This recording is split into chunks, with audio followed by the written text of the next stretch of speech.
Fender Talk Radio. You're in to all things music.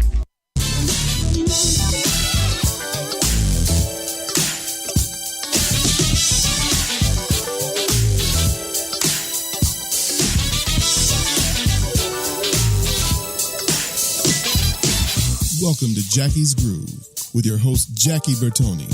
Get ready to come behind the scenes with your favorite musicians, candid and raw. Jackie keeps it real as only Jackie can. Are you ready to get your groove on?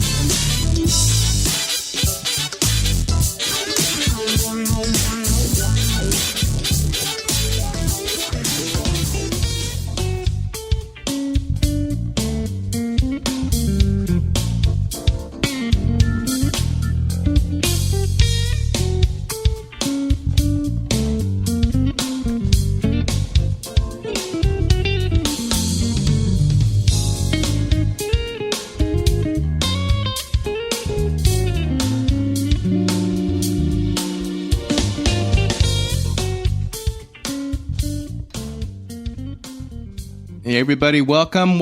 It's Jackie Bertoni, Jackie's Groove, brought to you by the Intertalk Radio Network. Hey everybody, it is Monday, February the 20th. We got through this, what do they call it, Lucifer, this wonderful storm that we were supposed to be hit for. You know, LA got hit hard, but we're still afloat. And you know what? What's afloat is my in-studio guest today. Guys, I'm proud and I'm privileged to welcome a musical brother that I've shared the stage with a few times with the girl bosses, if you will, the girls of Wilson Phillips, Carney, Wendy, and China. Originally, this man started out as the guitar player, but now is manning the keyboard post and B3 and all the little funky sounds that he can materialize out of that big box.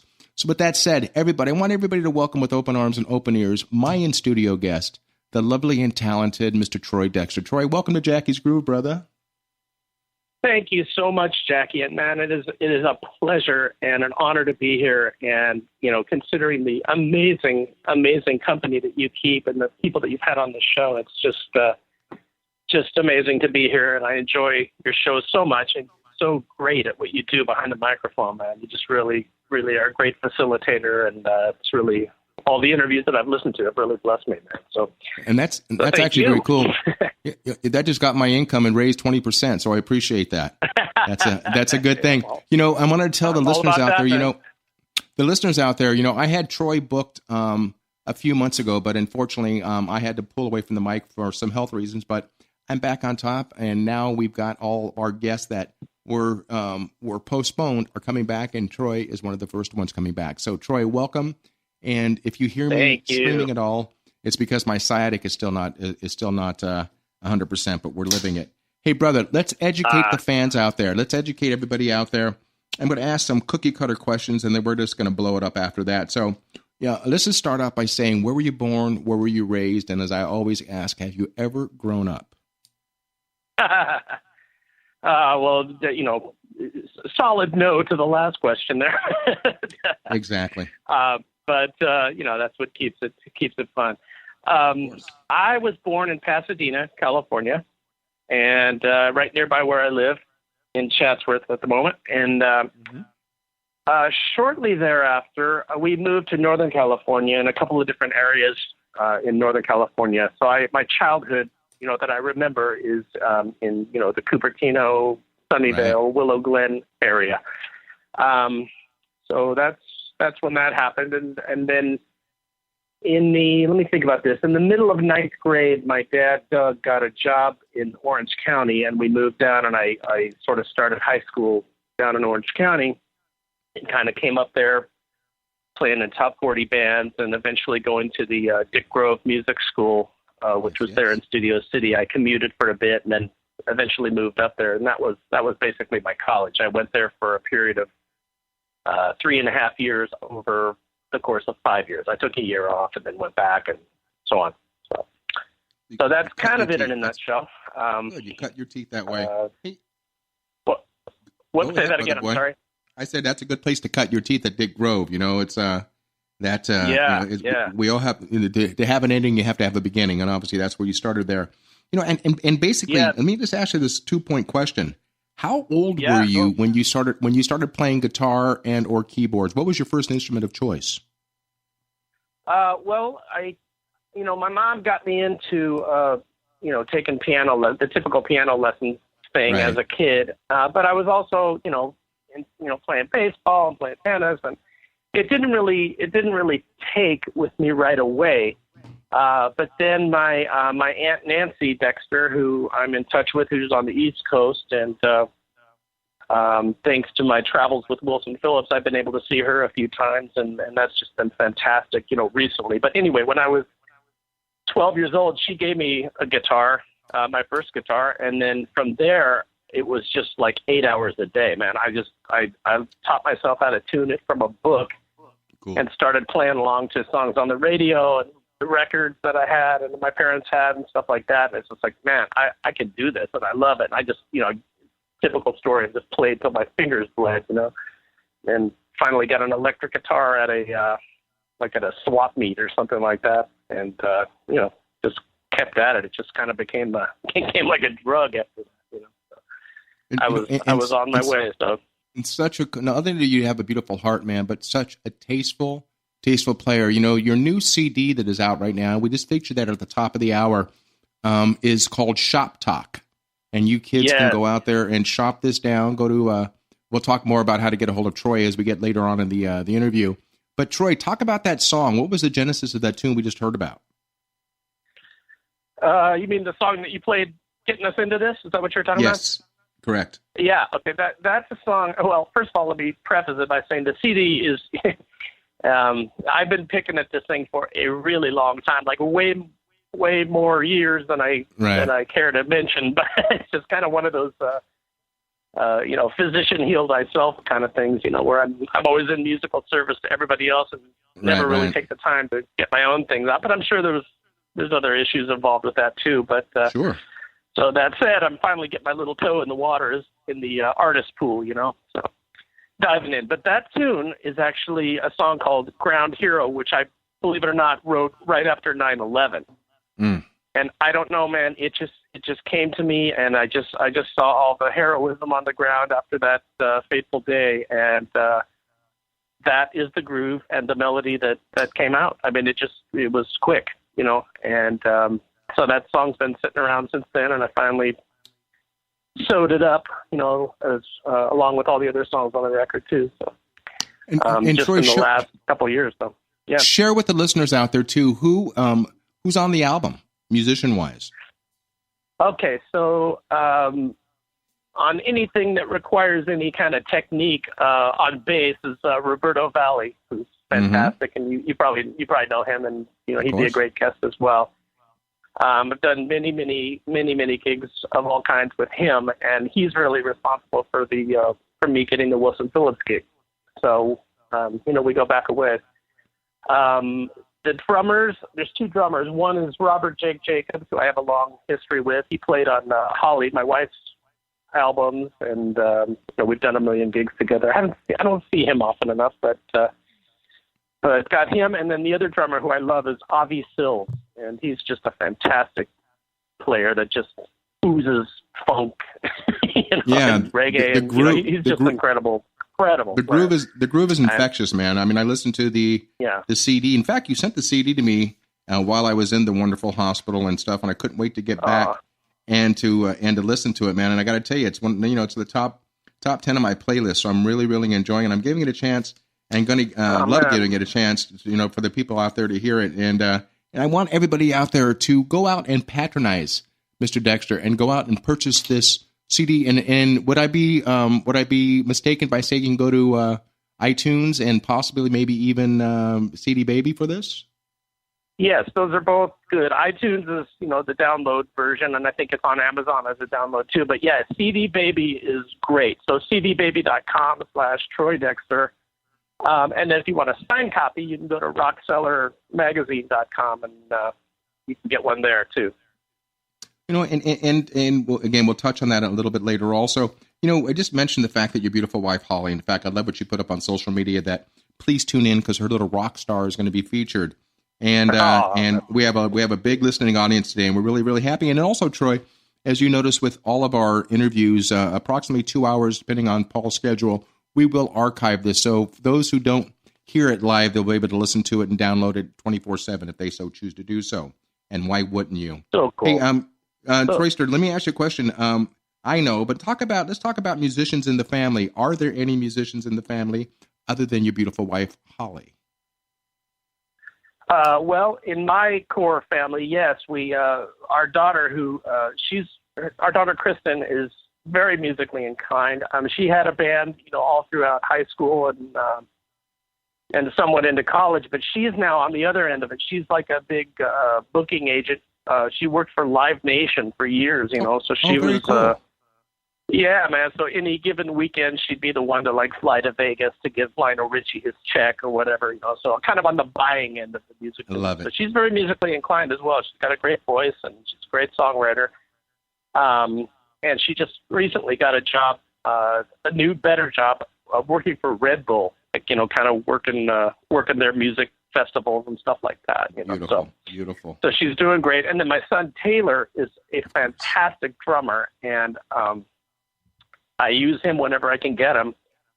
But he's on his path, man. He tours and he teaches, and he's also become a very good producer, and he's getting teamed up with a bunch of upcoming artists and kind of gets set up on these blind writing dates where they throw him in the studio and he has to write something in a day and crank it out, and he retains his writer's portion of it, and in the hope that something will get placed and licensed and that kind of thing. So, absolutely. yeah, he's doing great, and we're so proud of him. And then our young son Evan is doing great on classical piano and playing trombone, and he just started junior high school, and he's just thriving in the band. But that was, in each case, it was all their own gravitational pull to music. It wasn't anything that we forced or any of that. We just sort of introduced them to it, and they were always around it, but never forced the hand. But we're just so proud of all of them, and it's just a joy to see them, engage in music on any level.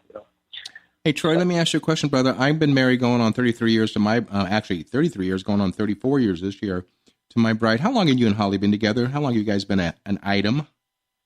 We've been an item, about 30 years now. It's going to be 28 years coming up in August. And, there are no words. I mean, it's just an amazing journey. We have had our ups, and we have definitely had our downs and been close to the edge. I won't lie, but we love each other very much, and I feel so lucky. I'm so proud of her for everything that she does, and we both are committed to growing individually and always having something to look forward to, and it's a good thing, man. I feel so lucky. Really and forgive me for being blatant. If that compliment doesn't get you laid tonight, my friend, then you've got a lot of problems there, my friend. You hear me, Holly? There's that $20 you just paid me, so it's good to go. That's beautiful, man. God bless the two of you. Hey, man, let's talk about. As I'm moving my mic, in fact, really, really proud. You're the first interview with Blue Microphone, who's our new sponsor, my new sponsor, and hopefully it sounds great as it does here in my headphones here. And loud and clear on my end, man. They make good stuff. Yes, I love it, especially good stuff because it's sent to you.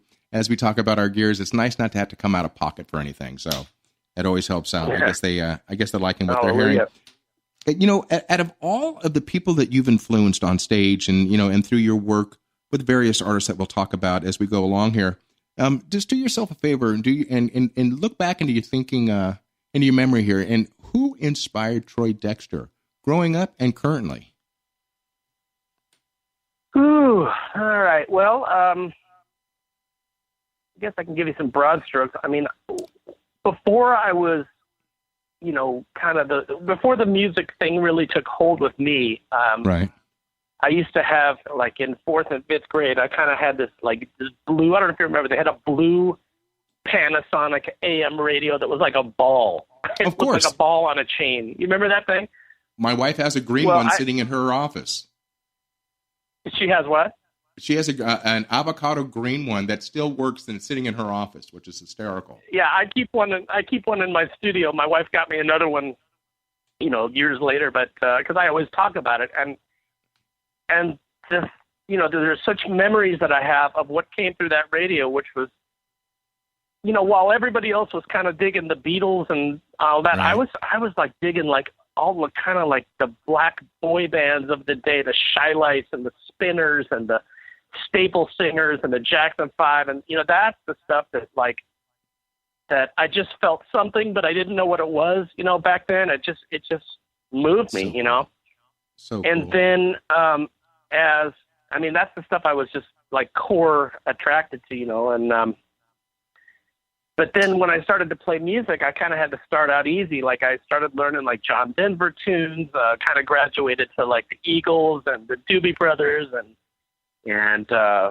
then later, of course, got into like Earth, Wind and Fire and some of the funky Right. stuff. And, when I started getting into electric guitar, it kind of was, like I wore out like the Frampton Comes Alive album, just beat that up. And then, Who didn't? and then and then later Way got into like the Larry Carltons and the Robin Ford and kind of got it more, had more of a jazz sensibility, Right. but always with the underlying almighty groove. Like I was attracted to anything like that, like the Crusaders records, stuff like that. God, I just beat that stuff up, loved it. And then I got into your buddy Al Di Meola. Got into the Elegant Gypsy album and Land of the Midnight Sun. Those albums were amazing, and just tried to speaking learn the lick from it. And speaking of go which, ahead. Troy, we at Intertalk and Jackie's Groove, we're actually promoting the 40th anniversary of Al Di Meola and the Elegant Gypsy Tour right now. So unfortunately, they're not going to be coming out. Yeah, they won't be coming out to the West Coast. It's all an East Coast situation, and we can talk more about that because there's that wonderful red light flashing in the back. So I want to pick up because I got a lot of stuff that I want to talk about. Just from the transition of you going from this amazing guitar player and to sitting behind this big block called a B3, and with that Hammond horn and everything else on that. So, and then we'll talk about our times on stage. Right there, with, man. with the girl bosses and the girl who I love with a passion, Mike Carney. So she's listening in, by the way, the so best. you know.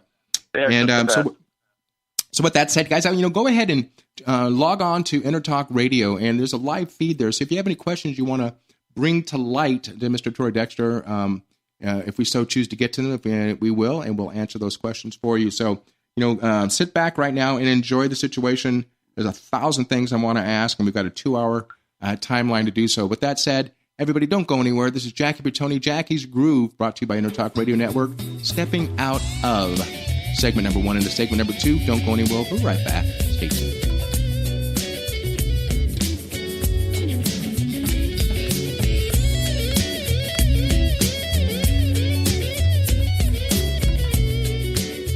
Are you serious about your music? Are you ready to run with the big dogs? The experts at Pitbull Audio have the gear to get you into the game. From leading manufacturers like Mesa Boogie, Fender, Pioneer, and American Audio. To sound your best, you need the best. Pitbull Audio can deliver in rehearsal, on stage, and into the big time. Dropping beats, shredding guitar, or making the crowd roar. Whatever you dream, Pitbull Audio can help make it happen. We are Pitbull Audio. We want you to play it loud. PitbullAudio.com. You know what's all around you every waking moment of your life? Marketing. You're choking on it. I'm Scott Robertson, and when it comes to strategic PR, branding, and marketing, I've seen it all. And actually, I'm still seeing it because bad marketing never sleeps. Join me each week on May the Best Brand Win, right here on Intertalk Radio, and learn how to make the marketing for your brand unforgettable. Hi, I'm Tim Dolbear, the host of Sound Experience on Intertalk Radio. Each week, I talk with top professional audio engineers, producers, musicians, and the manufacturers that make the tools that we use in the studio each and every day. From capturing the perfect take to mastering your final release, and the tools and how the pros use them, we are going to dive deep into their process and learn from their experience. I look forward to you joining us each week on Sound Experience with me, your host, Tim Dolbear. Make this your vinyl night. I'm John J.R. Robinson, and every week, music creation comes alive through stories, experiences, and sounds when vinyl records filled our hearts and minds. My friends and I share our tips and techniques used in creation of iconic tracks for recording artists such as Michael Jackson, Eric Clapton, Quincy Jones, and Steve Winwood, to name a few. Vinyl has emerged hot, and the soul of vinyl defines art and passion which burns deepest at night. Tune in every Wednesday at 2 p.m.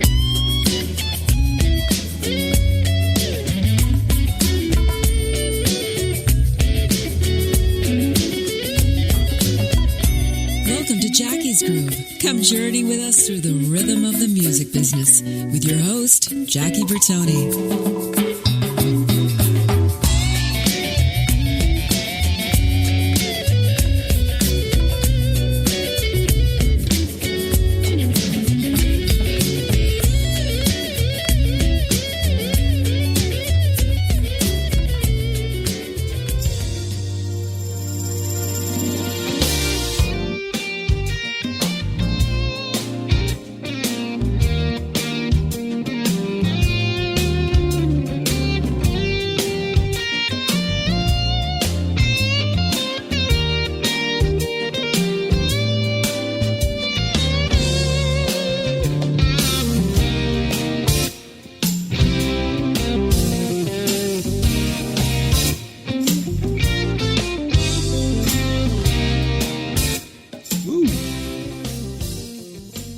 Man, welcome back. Jackie Bertoni, Jackie's Groove, brought to who? By the Intertalk Radio Network.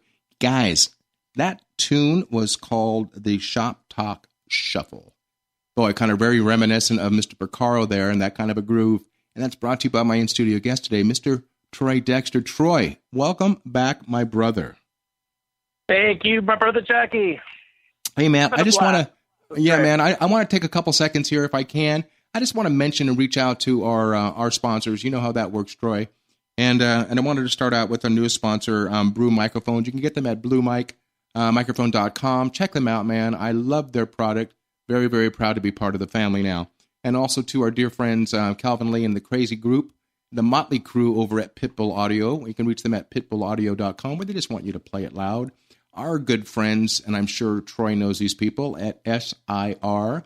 That's Studio Instrument Rentals, SIR-USA.com, for all of your backline and your studio rental and rehearsal needs. And check them out, please.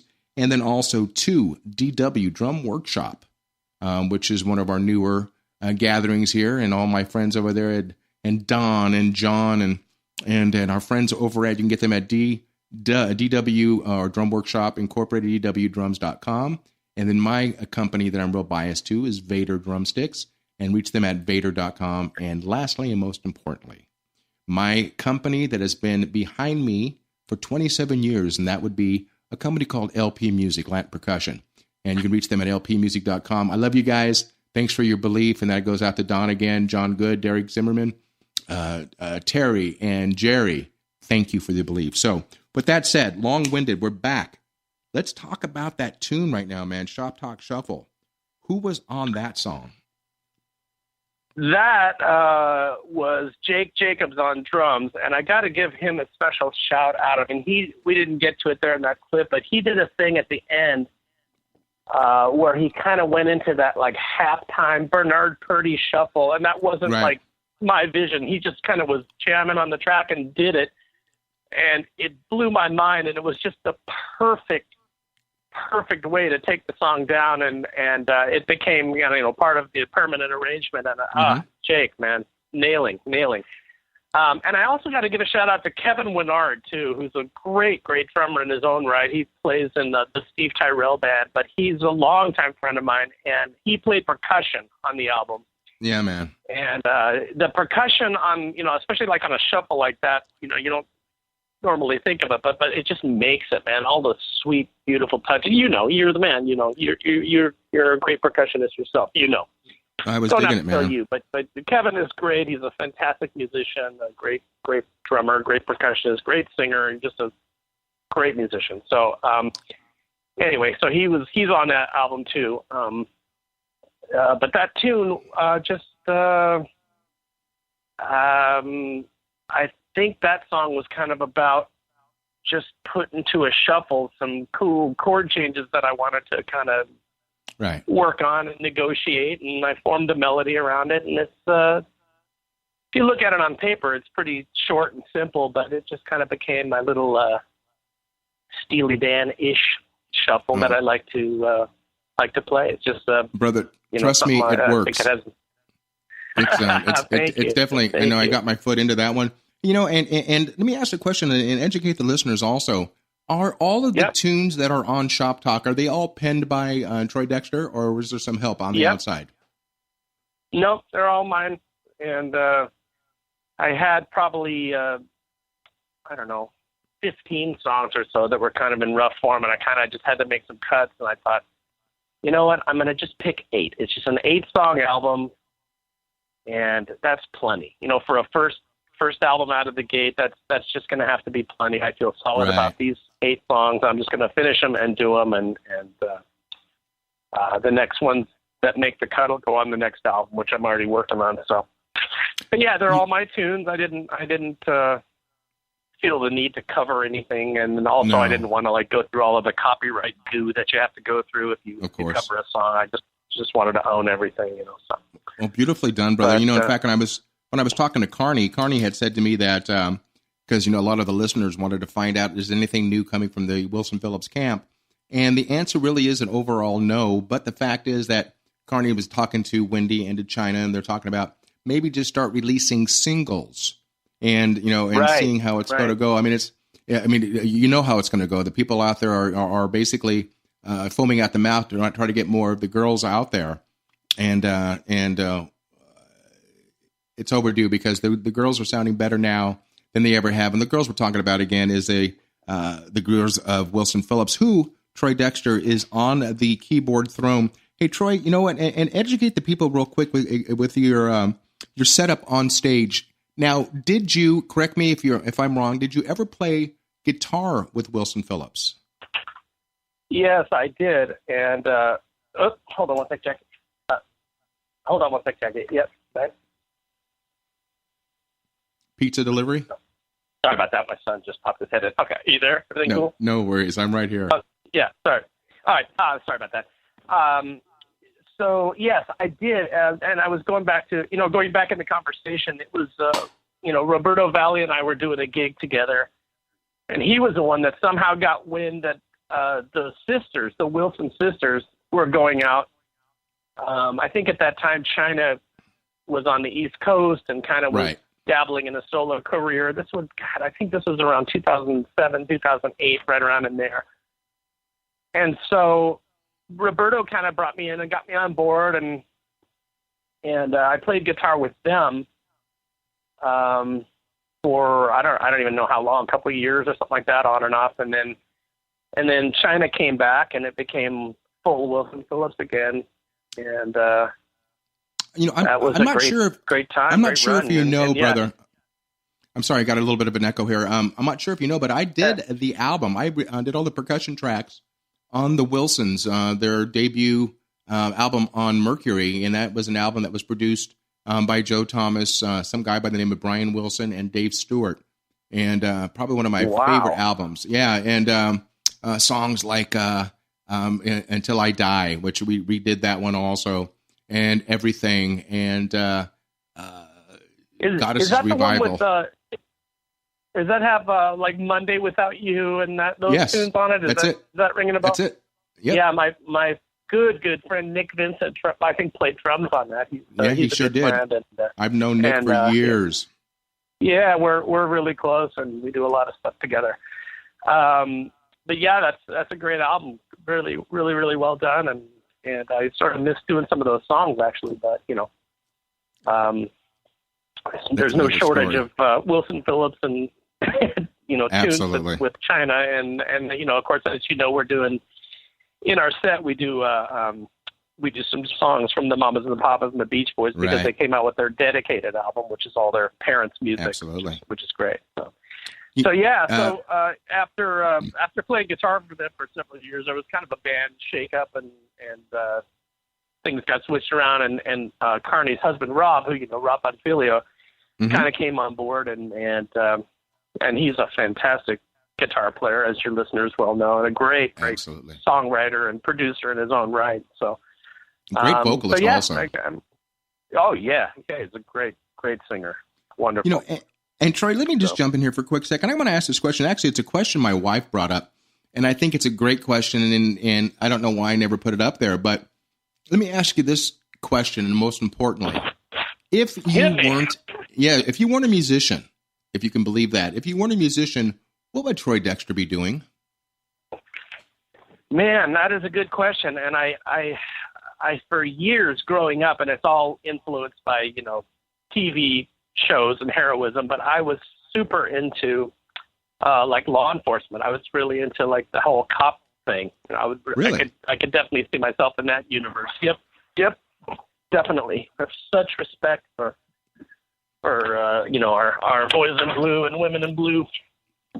And I just used to kind of have those fantasies as a kid, and I could see that happening. But music just called me. And I asked that because to this day, I have a lot of my family members that are in law enforcement. But to this day, if I'm out and about and I see a cop car, call me a nerd, man, but I love a cop car and everything about it. There's just something about that, the front seat preferably, obviously. But I hear you loud and clear. I hear you so loud and clear, and I also get choked up anytime I'm close to a fire truck. Right. I lost an uncle who was a fireman in the 70s, and my mom's brother passed, and he was a fireman and just a great guy. And we miss our Uncle Ron definitely. But so I just kind of I feel you loud and clear, man. It's a thing, And brother, if you didn't play guitar and if you didn't play keyboards, what would you play? Well, I started off actually with a neighbor had a drum set, and I was I kind of learn to play a beat, so I can kind of play like 8 bars of something on a drum kit, and it's just so tactile and wonderful, and you're using all your limbs and stuff, so I'd probably go in that direction because I'm such a groove junkie, And obviously it shows in your music, brother. Oh, thank you, man. When I was coming up in music, I didn't really get like the whole like importance of a melody and crafting a song, until really later, man. I was so attracted to the groove, basically, like the groove stuff on the radio, and that's what really like perked my ears up and made me want to play. And then I really, really learned how deep a good melody is later. That kind of came later for me. So. And Mr. Dexter, let me ask you a question, Troy. You and I have, musical, our background in common, but we have something else in common. I wanted to find out more about it because I wasn't educated about that, but we both have relations with Tower of Power. What is your relation with the boys? Yeah, there was. I think I saw something that maybe you guys posted that was a little bit misleading, and I want to be totally honest. I never played with them, but I'm very good friends with Carmen Grillo, who's a fantastic guitar player, and he played in Tower of Power for years, and he's a very close friend. And through knowing Carmen, he and I wrote 2 songs together that are on different Tower of Power albums. So I'm half a songwriter for 2 of their tunes. Okay, I know what song. Yeah, I know what songs those are. Go ahead. That's one of my favorite songs too. So go ahead and tell the audience about the songs. Yeah, I'm thinking this is around like 89 or 90. There's an album called Monster on a Leash, and on that album, Carmen and I wrote a song called Personal Possession. Love it. And so that's ours. And then later on, there's an album. I think it's called Sold Out. Mm-hmm. Does that sound right? Sold Out album. Yeah. There's a song called Soothe You. Absolutely. You. And it's spelled S-O-U-L-E-D. Sold, like Brothers of Soul. An amazing song. Right. In fact, with Carmen, I actually got a chance to sit in with him last year with our good friends in Las Vegas called Santa Fe. Yeah, Santa Fe and the Fat City Horns. Carmen was there. He sat in. Tony, that's great. Yeah. Tony Lindsay was sitting in. In fact, during that Monster on a Leash album, I was out on tour with Henry Capono, and that was an album we did with our lost brother Jeff Beccaro. Mike Beccaro was on bass. Oh man! Yeah, Tower Horns. Michael McDonald. Michael produced it along with Henry, and we were on tour, and we went ahead and supported the album. And Third World opened up for us. That's how I got the gig with Third World. And a group called the Tower Power Horn Section joined us. And at that time, that consisted of Mimi, Emilio Castillo on first tenor sax, or actually second tenor. Brandon Fields had the first tenor sax job at that time. Then we had Stephen, the funky Dr. Kupka. And we also, at the time, we had Mr. Greg Adams, and Lee Thornburg was on trumpet.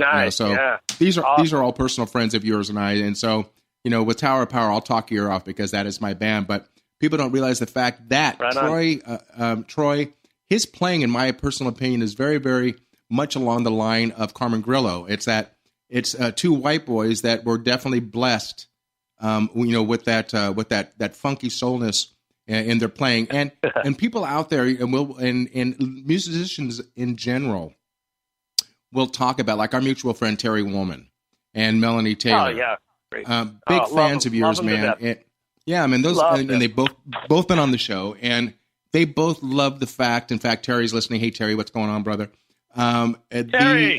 Man, it's that whole less is more. Don't play more than you have to, which is an understatement in this industry. And I just think the album, man, Shop Talk, guys, I'm patronizing it again, but I really, really, really enjoy it because the thing I love about it, it doesn't fall into the category, and correct me if I'm wrong, Troy, into the almost dead, what is called smooth jazz. Unfortunately, that was beat to the ground. And so, to me, it's got more of a popish sound to it, jazzy influences, funk influences, bluesy influences. So don't take my word for it, people. Pick it up. Shop Talk. And, again, it's just so nice of you, Jackie. I really appreciate that. And, come on, man. With regard to the record, I mean, I definitely, there's a lot of good, great smooth jazz out there. Totally. It's just, what I just wanted to get quiet before I embarked on this and really go back to what I love, and that is playing melodies with a little bit of dirt on the guitar, playing through kind of grown up chord changes and with good grooves and stuff. And I'm not really like a shredding kind of guy. I'm more of like a storyteller. And I love the challenge of, negotiating good chord changes and that kind of stuff. I'm not like a super hardcore bebopper, but I nobody will ever do it better than the people that invented that genre. So I didn't want to copy that. So, but, hey, brother Troy, I'm going to interrupt you real quick, brother boy. We're coming out of segment number 2. Believe it, it's blowing by. Hey guys, I'm up with Troy Dexter, my dear friend. We're going to be back on segment number 3 as we trail out of segment number 2. This is Jackie Bertoni, Jackie's Groove, brought to you by the almighty Intertalk Radio Network. Guys, don't go anywhere. Grab something to drink. I'll be right back. Stay tuned. Hi, this is Tim Dolbear, host of Sound Experience here on Intertalk Radio. And Source Connect by Source Element is the essential tool that we use to link between my studio in Austin, Texas and the WS radio station in San Diego. Now with Source Connect, not only can we communicate in real time and with HD audio, but it's synced up and is of a high enough quality that I can use it for real-time ADR work, remote recording and overdubbing, and it even allows me to remotely control a DAW. Source Connect by Source Element. Affordable, high-quality audio and video connection over the internet for all of your production needs. You know what's all around you every waking moment of your life? Marketing. You're choking on it. I'm Scott Robertson, and when it comes to strategic PR, branding, and marketing, I've seen it all. And actually, I'm still seeing it because bad marketing never sleeps. Join me each week on May the Best Brand Win, right here on Intertalk Radio, and learn how to make the marketing for your brand unforgettable. Make this your vinyl night. I'm John J.R. Robinson, and every week, music creation comes alive through stories, experiences, and sounds when vinyl records filled our hearts and minds. My friends and I share our tips and techniques used in creation of iconic tracks for recording artists such as Michael Jackson, Eric Clapton, Quincy Jones, and Steve Winwood, to name a few. Vinyl has emerged hot, and the soul of vinyl defines art and passion which burns deepest at night. Tune in every Are you Wednesday serious about your music? Are you ready to run with the big dogs? The experts at Pitbull Audio have the gear to get you into the game. From leading manufacturers like Mesa Boogie, Fender, Pioneer, and American Audio. To sound your best, you need the best. Pitbull Audio can deliver in rehearsal, on stage, and into the big time. Dropping beats, shredding guitar, or making the crowd roar. Whatever you dream, Pitbull Audio can help make it happen. We are Pitbull Audio. We want you to play it loud. PitbullAudio.com.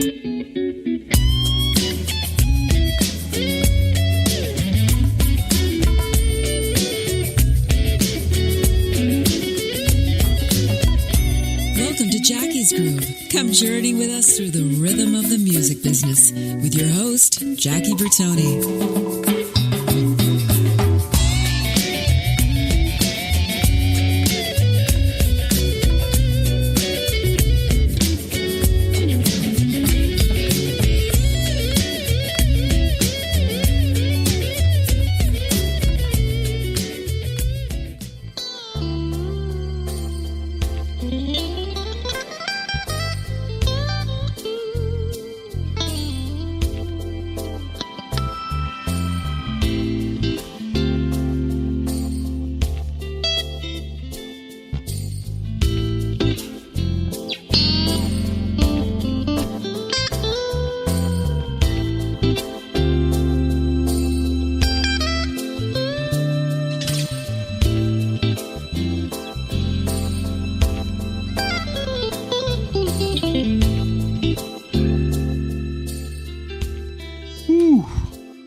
Guys, it's a sunny Southern California day, but I don't know about you, but I felt I was sitting in a New York speakeasy with some smoke kind of going over the stage. And that and those strings that you just heard were brought to you by my in-studio guest, Mr. Troy Dexter. Hey, guys, let me just tell you something. If you're loving the show and what you're listening to, and my God, why wouldn't you? We're the only ones out there doing this and doing it the way we do it. And if you can't get us live, do yourselves a favor and do us a favor. And go on to Apple, iTunes, and go on to Google Play. And download our easy-to-use application. 2 words. Intertalk is the first. Radio is the second. And you can take Intertalk Radio and Jackie's Groove with you on the road. And you don't want to miss a thing.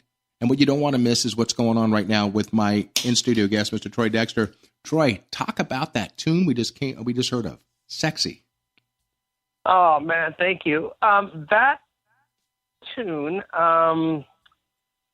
is called Remembering Tomorrow, and I just I don't know what to say about it. I just felt like I needed like a dreamy sort of soundscape-ish kind of song to fill out the album. I know there's another ballad or two on it, but I just wanted something that was a little more dreamy and spacey and also incorporating some grown-up chord changes, as I like to call them.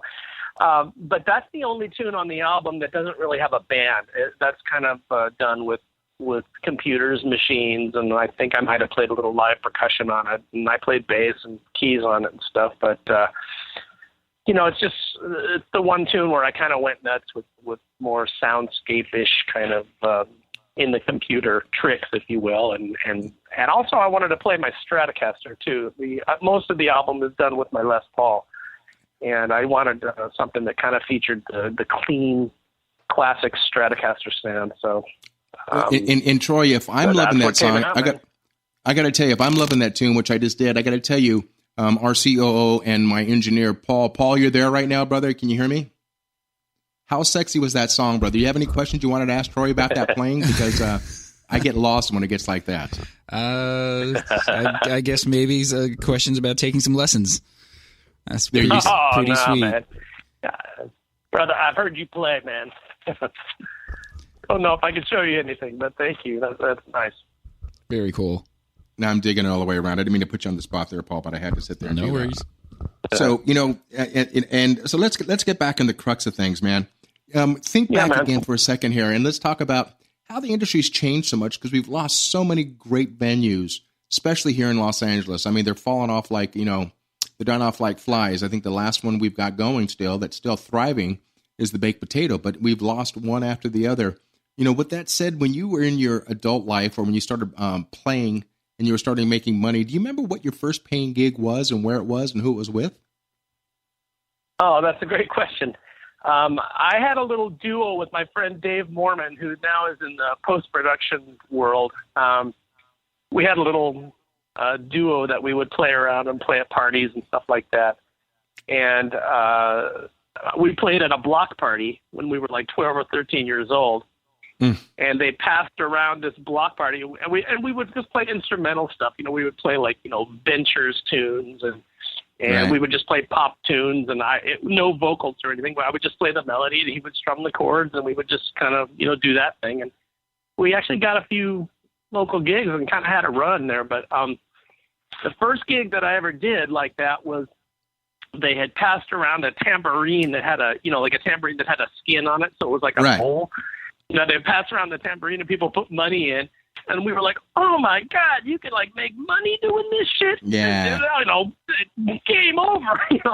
So we were so excited. So, that was a boost that kind of changed our trajectory, So it made us want to work and get more gigs and do that kind of thing. And then eventually, when I was in my high school years, I went to Foothill High School in Santa Ana. Mm-hmm. I got hooked up with a top 40 band that was kind of already in place, and started playing at school dances and doing all that kind of stuff.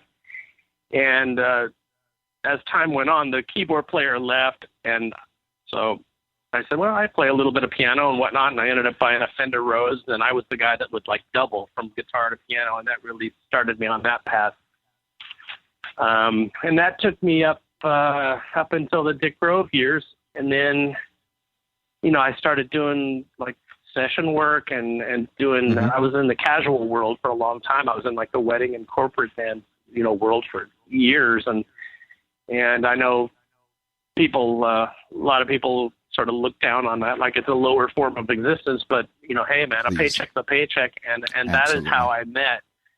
In my grown up life, that is how I met some of the best players in the world. You dig? So yeah, and then all that time, all the while I was doing casuals and going to school and all that stuff, and I was also kind of doing sessions here and there and whatnot. Mm-hmm.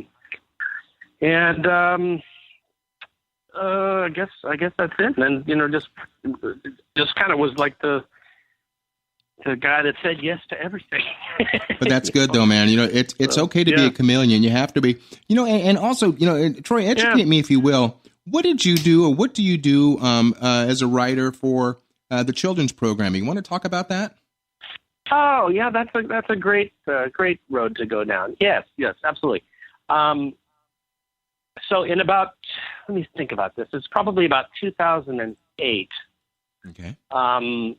I met a gentleman by the name of Greg Dawson, and I met him because I played piano for at a yearly event that of what's left of the King family. I don't know if you remember them, the big television family. I play piano for them once a year, and this guy Greg was one of the kind of like regular people that would attend this party, and he was a great singer and whatnot. And he was the one that just said, I got this gig as an audio director at this up-and-coming company. It's called abcmouse.com. And that has nothing to do with Disney. The mouse portion of it is like a computer mouse. But anyway, it's a website for kids 2 to 7 years old, and it's a subscription website. And so anyway, Greg got a job there as the company was just starting. And he said, man, you would be perfect to provide musical content because I know you write and you record and you have a studio and all that stuff. So he kind of plucked me and got me into this gig, and it was a complete game changer. I mean, it was really, it continues to be substantial for me, and I can work at home. It's kind of like my day gig right now, if you will, is composing and producing music for this website. Amen.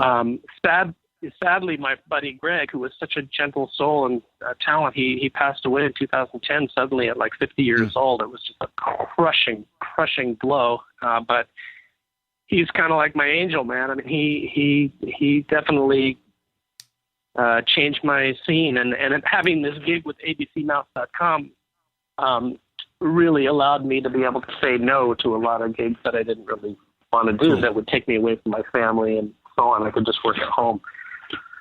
So I'm very, very grateful, and it was a total game changer. But so that's kind of how that went, and thankfully it's still going strong. I mean, they started out as like 48 people or something like that. Now there's over 600. So the company is all over the world, and the president of the company's, got a huge heart and provides the website in classrooms all around the country and around the world. And I write music for their little cartoon educational episodes. I write a lot of the songs that are on the website, and then I provide music for the little games. So anywhere you click on this website is all educational. You're always learning something. So cool. It's cool. Very cool. Yeah.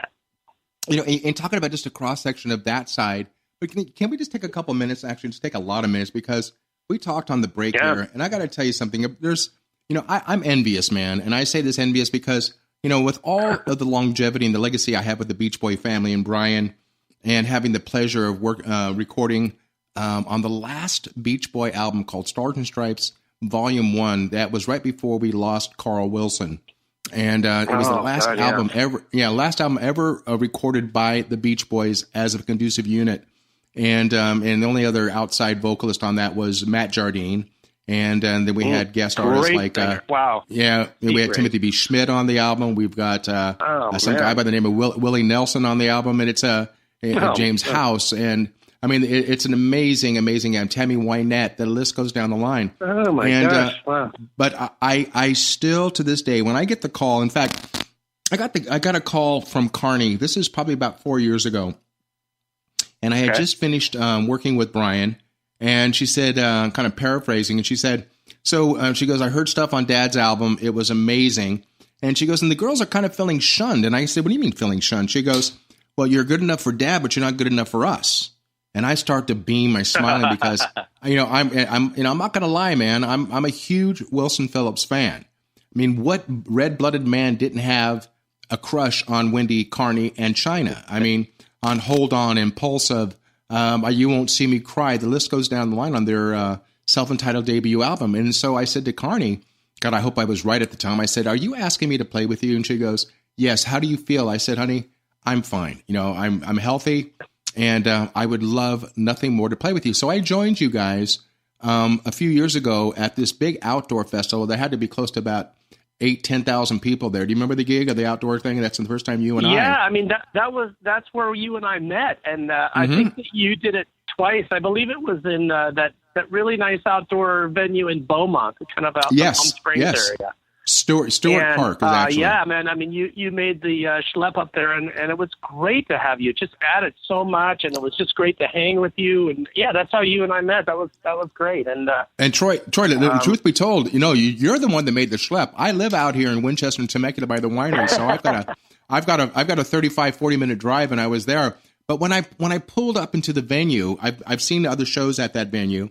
And it's a great summer series. They have Pat Benatar there, Michael McDonald's played there, and so on. So this group called Wilson Phillips gets there, and I had been to a show earlier, I think a year earlier, and I had lost a lot of weight. I had gastric bypass surgery, so I had lost over 200 pounds. And so I remember, in fact, that we were backstage, and I heard, in China, it kept walking back and forth and kept smiling and looking at me. Of course, my heart was pounding. And but she kept smiling, and then all of a sudden, Wendy was the same way. Wendy's being as quiet as she was. Wendy claims that she's not as quiet as everybody thinks she is.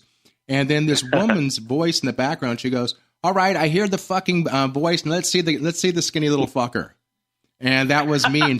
And so I'll text you some pictures of that night, because you weren't in the band at that time. At least I don't think you were in the band at that time, but or at least I don't remember you being there. And but nonetheless, to sit there. And a year later to be on stage with these guys. And it's so funny. Marilyn, Wendy and Carney's mama, she was there, and she said, we're going to do a song. Yeah, she goes, we're going to take advantage of percussion. And so what they ended up doing, they wrote we actually wrote the words down. We ended up doing Kokomo that night. And if you remember. Right. I think it was there, yeah. And I hate that song. And it's like, it was just because the reason why I don't like it is because the fact that Brian had nothing to do with that song. It was written by Mike Love. It was written by John Phillips. And then years later, I did an album with Brian called Imagination, and we did a song called South American, and it was written by Brian, and it also had co-vocals and co-written by some guy by the name of Jimmy Buffett. And so Brian said, "This is the way Kokomo should have been recorded." And so that was it's a little anecdote, but that's what Brian did say. So we get there, and I looked at at Carney. Yeah, I looked at Carney. I go, "Really, Kokomo?" She goes, "Yeah, absolutely." And if that wasn't fun enough, we did Kokomo. We got through it. We changed some of the words. Yeah. But what I loved is what you guys did is you brought back an old story that Carney, Wendy, and China used to do, where they used to jump up and down on their bed and sing the songs of ABBA. And so for the listeners out there, if you get a chance to enjoy a live concert from Wilson Phillips, let me just tell you something, guys. And again, truth be told, we had a lot of people who had a meet and greet over at Paula Casino. That was the last gig I did with you guys. And we had a lot of young people talking because they wanted to meet, we wanted to say hi and how it was to work with Brian and so on. And I said to this one girl, and I said, my mom always tells me, never ask a girl her age, but how old are you? And she goes, I'm 21. I go, what do you know about Wilson Phillips? She goes, are you kidding me? I was in my mother's womb. And she goes during this and singing, but she goes, truth be told, my dad was a bigger fan than my mom was, and for the listeners out there, man. Yeah, it's crazy. And for the listeners out there, when you get a chance to see Wilson Phillips, you can go on to the internet and find out when they're going to be around and so on. Not as much as we'd like to be. But the fact of the matter is, you go to a Wilson Phillips show and you will hear their hits, but on top of their hits, you're going to hear songs like the Eagles, Go Your Own Way. You're going to hear, renditions of In My Room and God Only Knows and California Dreamin'.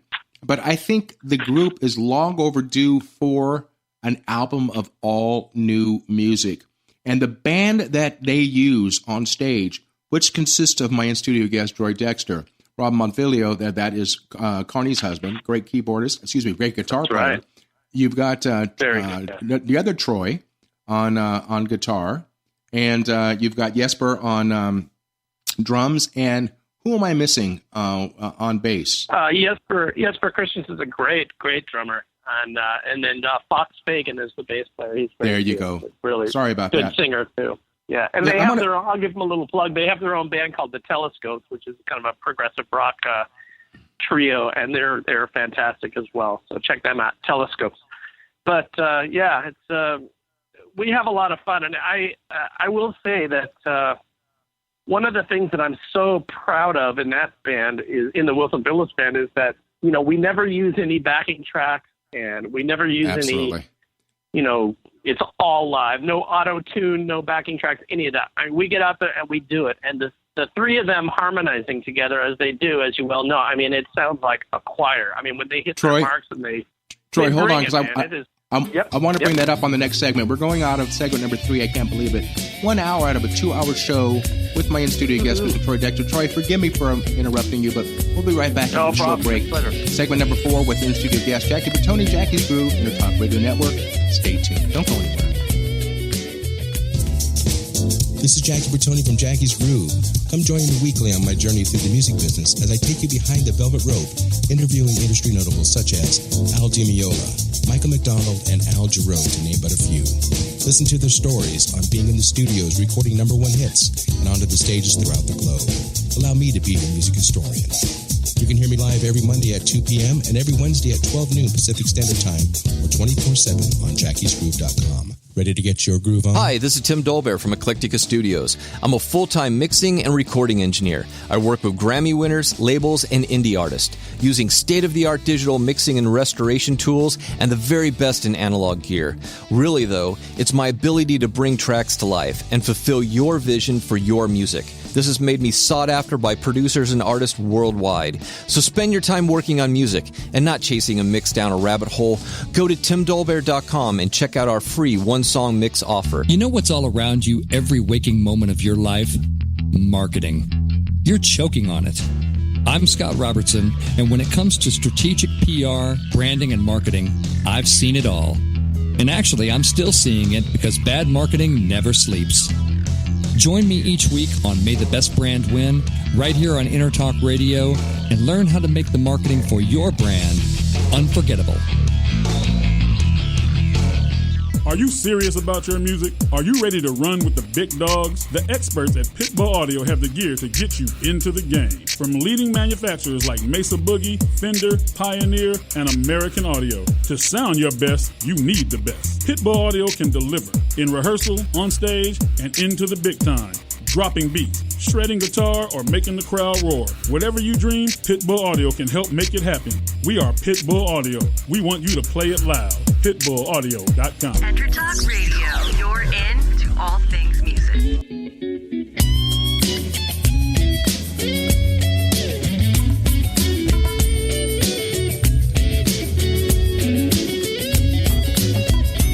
Welcome to Jackie's Groove. Come journey with us through the rhythm of the music business with your host, Jackie Bertoni.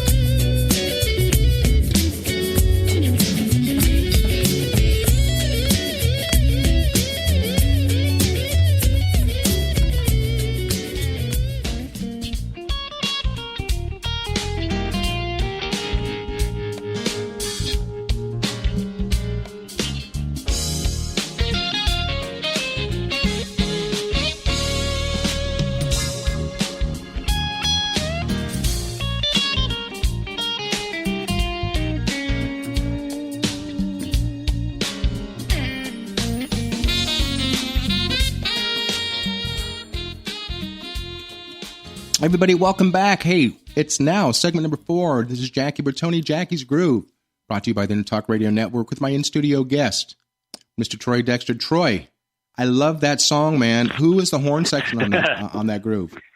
That is Mr. Mike Nelson on saxes. So I brought him in, and I brought him in with his tenor and his barrier. We just overdubbed the section stuff, but that's him blowing the solo and stuff. Mike Nelson, known him a long time. Beautiful. And done a million gigs with him, just of every flavor. Share the name of that song to the listeners. What's the name of that tune? That's called Sunday School. I love it. Kind of my little church groove, So. We all have the church behind us. When we left on the last segment, brother, we were talking about the girl bosses, Wilson Phillips. Yeah. How long have you been with the organization in its entirety? Well, I want to say I've been with him like I said before in the show, I started out with just those sisters, and then China came back a few years later. But I think by now it's probably been like 9 years or so. So seems like it's been longer, doesn't it? Yeah, there's we're such good friends, and they just feel like family to me, and they're so generous and they're funny, and we have the best time. We really do. It is a good scene, and it's just enough. Typically we're out once or twice a month, and it's like always really good conditions. Like we fly, we do the gig, we come home. We're never really on a tour bus or any of that kind of stuff. So it's great, and it's just enough. Nobody in the band wants to be gone like that long. The girls are all like wives and moms and all that stuff, so they don't want to be gone too long. And it's just enough. It's great, So and you brought up a good point there. Go ahead. No, I'm sorry. No, you brought up a good point. Let's talk about the fact what you're saying on the road and so on. Through your travels, through your musical career, your lifetime, is there a favorite state, country, area that Troy levitates back to that you love? That I love. I've been a lot of weird places, but believe it or not, I have never been to Europe, and that is on my list. I gotta somehow manifest that and get there. I have never been. With Wilson Phillips, we had a great gig in the Philippines. That was cool. And then I kind of took a detour after that gig and went over to Japan to visit my grandson, who was there at the time, and he's there now. That's a whole other long, complicated story. But I love going to Japan. I was there with Stephen Bishop in '94. That's how I met him and played with him, and we've been friends ever since then. But that was fantastic. But I'm just kind of one of these guys that's like wide-eyed, man. I will, whether we're playing in Meridian, Mississippi, or wherever, I'll just make the best of it, man. I'll groove on the people and the food, and I will definitely make it a point to get out there and groove with the local people and eat the food and drink the beer and whatever. But that's so cool. That's so cool that you brought up the fact about food, because that was one of my next questions. I like to ask all my brothers. It's about preparation as we get older, how we were when we were younger, how we misbehaved, and it was all hours of the evening and so on. Those times have drastically changed. I think it's just called responsibility. But with that said, I want to just the thing about a gig. I don't care if it was starting out or in the the higher echelon of playing that you and I have been blessed with. But there's one thing about being a musician. The money is one thing, but we always want to know what the food is going to be at the gig. And it's like it's always that cool thing. It's that standard. Because, there's people who have writers. I don't know what the girls for Wilson have, Wilson Phillips. But the fact of the matter is, like we did at Paula Casino, they had a spread up there of the best freaking cold cuts that I've ever seen. But myself, personally speaking, I don't like to eat a lot before a gig. And so with that said, let people walk in your shoes for a second. Yeah, so that was a good question. Are you one that eats a lot before a gig, or do you do the curse thing by afterwards eating late at night? No, I don't like to. Yeah, that's also a curse thing. Yeah, I don't like to pig out before a gig. I mean, I'll eat something light and maybe just have like a half a glass of wine or something like that to relax before a show. And then if I eat late, I'll usually try to do some walking or just kind of move a little bit after the show, do some exploring or whatever like that. But I don't usually do like gigantic dinners. I don't like the way I feel after and stuff like that. So, but I usually will not eat a meal before a show. I'll have a snack and then I'll eat something later, but not a ton. But during the day, man, that's if I'm somewhere where I have the time to like get out and go like say, hey man, where's the best fish taco place or whatever. I mean, that I'm all about that, like the midday, adventure in that way. So. But there have been some places that we played that have just had outrageous food, like Baton Rouge, like that whole scene down there, and New Orleans, and goes without saying. But the place in the Philippines we stayed at, the Shangri-La Hotel, was just like ridiculous buffet, like incredible world class food there. Anyway, so but that's cool. The whole thing about it is it's getting it because. People don't realize out there, and I've said this over and over again without being redundant, but the fact is people think that being on the road and traveling, regardless of how huge the band is with the notoriety worldwide, there's nothing glamorous about being on the road. I mean, people don't realize the fact that the only glamour is when the lights go up, and that's short-lived because, it's a lot of hurry up and waiting. We're either in a hotel lobby waiting to be picked up to go to the gig. We're stuck with sound checks, and that's why it's imperative that you, as a musician, get along with the core group of the band because you're spending so much time with them. Either if it's 1 or 2 gigs a month, or if it's constant gigs over 3 or 4 months. And I've asked so many of my musician friends about where's the favorite place to travel, and the majority of people have said this, and I love it. Their answer is home. There's no place like home. But the funny part about it is, Troy, think about this. Home. There is no place like home, but the fact of the matter is, when you're on the road, I mean, it's pretty fucking cool what we do. We get paid, and when you show up at these gigs, 9 times out of 10, there's more noses up your rear end because that's what they're paid to do, to make sure that, we're fully accommodated. But the fact of the matter is, when you come home, I can speak for myself, and I can speak for most of the men that are married. It doesn't matter who we think we are on the road or what we've accomplished in our lives. Holly and my wife, Caprice, they really don't care about how well-known we are worldwide. When we're home, you're Dad, you're Troy, and I'm Jackie. And totally. So, yeah, and which is cool because, that's humbleness. Caprice looks at me and she says, honey, she goes, just get the shit done around the house, you know? And so, and that's all well and good. But, you know, with that said, you know, you've been blessed, especially working with the girls. Let me ask you this question. I ask a lot of people this, and I love the answer. Who is, out of all the people you've been around, who has been the most coolest / most famous of the musicians or entertainers that you've hung out with? And who was it? Oh, gosh. Well, I mean, the girls are right up there, man. The Phillips girls are right up there. You know, I had a long run, many years and touring and records and stuff with Gloria Loring, who she had the big hit Friends and Lovers, and we became really good friends. And God, I mean, it was one of those things again where it was like we might get a little work done in between fits of laughter, you know, like that kind of thing. You know? She's just a great lady, an amazing singer, and you know, I love hanging out with Bish. He's a clown and wacky and just an incredible talent. Can just cast a spell on an audience, man. You know, I'm going to interrupt. I just want to make sure I wasn't having any brain fade here. I said something to you about the last segment about the fact that, you know, if you weren't a musician, we never got to that answer. I'm looking at my notes here. If you weren't Troy Dexter, the musician, what would Troy be doing for an income? Oh, I think we talked about that. You know, doing the. I'd probably be like, you know, wearing a badge. You know, I was. That's always right. Okay. Into like the whole.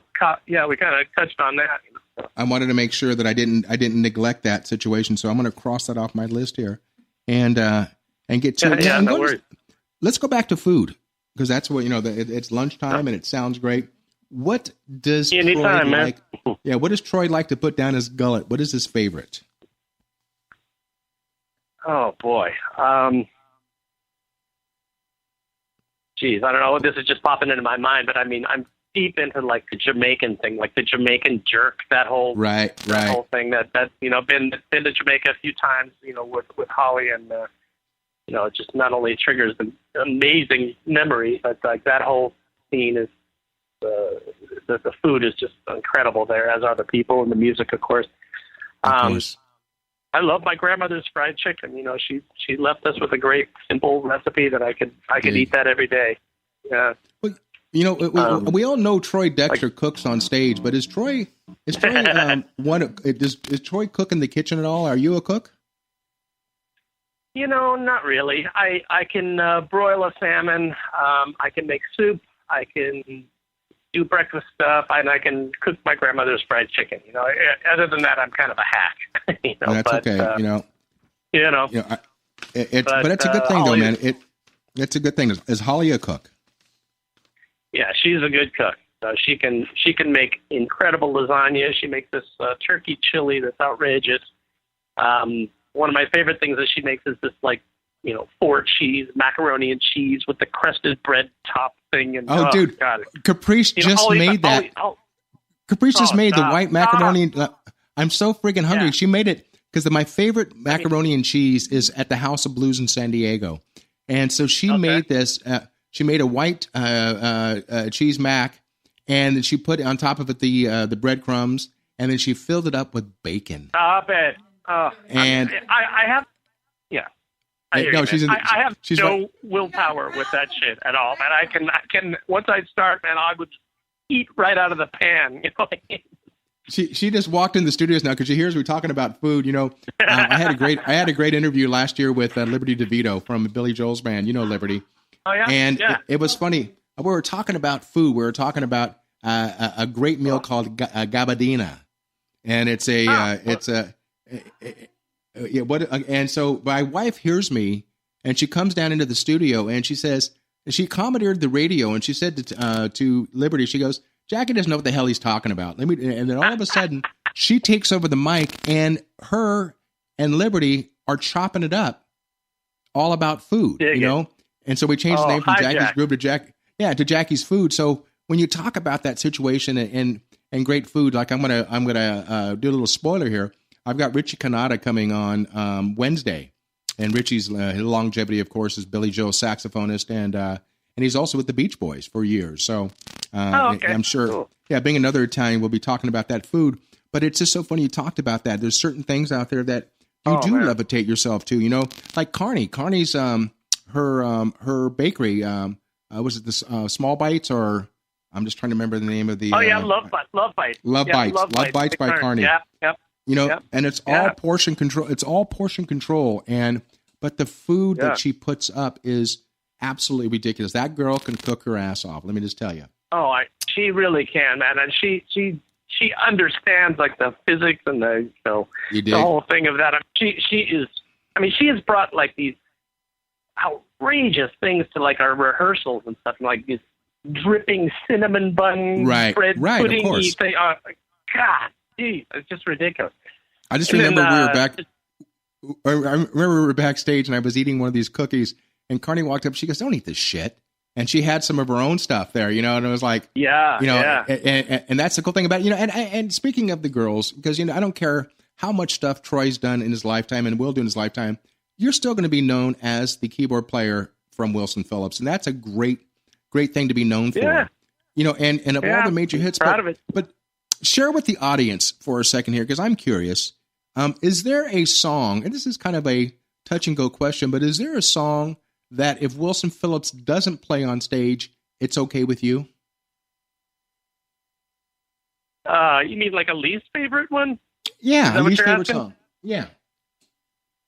Absolutely. I would say, honestly, and of course, since we're on the air, I'm not talking behind anyone's back, but I mean, right. Some of the covers that we've done in the past, I could kind of live with that. I mean, like it's always fun to play like the Eagles version of Already Gone, but if we don't play it, it's okay.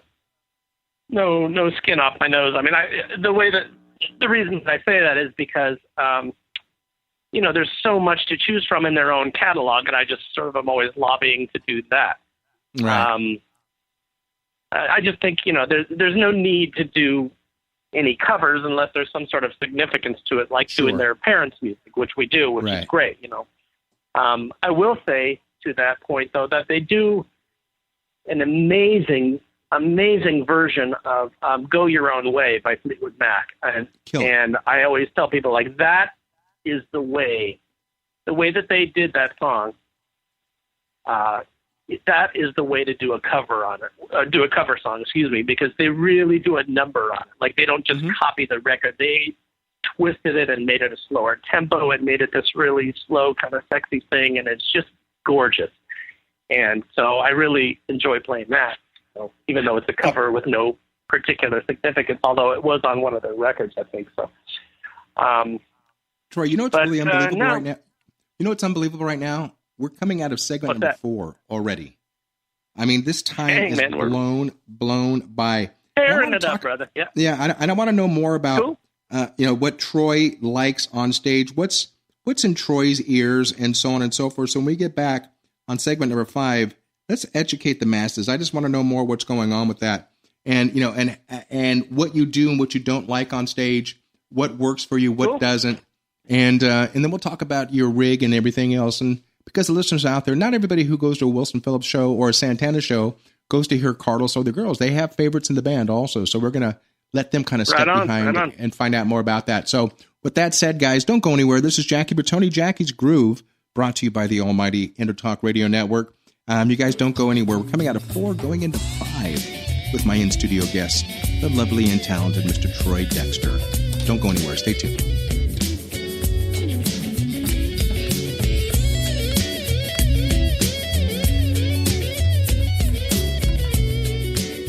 Are you serious about your music? Are you ready to run with the big dogs? The experts at Pitbull Audio have the gear to get you into the game. From leading manufacturers like Mesa Boogie, Fender, Pioneer, and American Audio. To sound your best, you need the best. Pitbull Audio can deliver in rehearsal, on stage, and into the big time.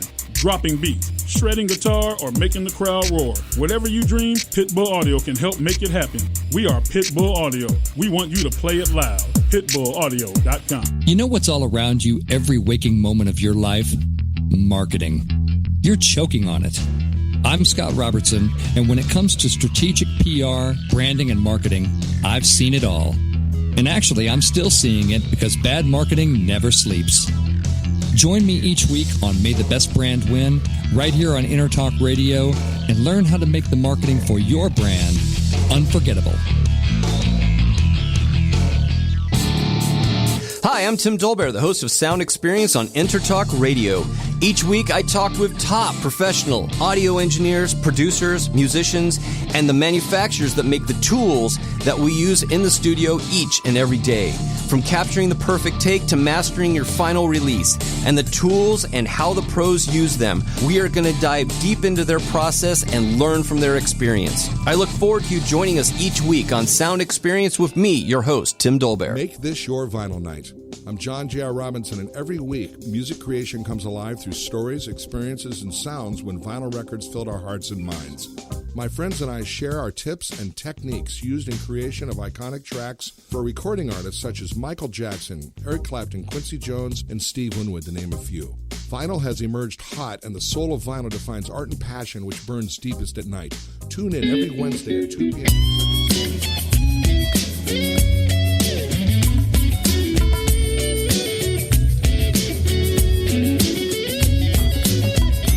Welcome to Jackie's Groove. Come journey with us through the rhythm of the music business with your host, Jackie Bertoni.